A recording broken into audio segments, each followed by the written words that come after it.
Suid-Afrika is nou op really on a winning streak. Dis is Die baie. atletiek mense, Reino Nel is die sterkste man in die wêreld. En ons kan ook nou hierdie ding claim.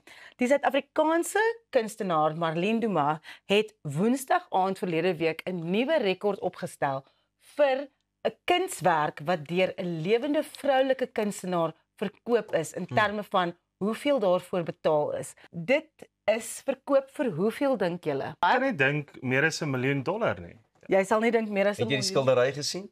Ek het Dit is verlede Woensdag verkoop vir $13,6 miljoen. ag nee. Kom ons kyk na Miss January. What? Yes, that right there is $13.5 million that someone spent on a painting. And I think we can be really proud. It's a South African female artist now holds the record for the highest price paid for a piece of art.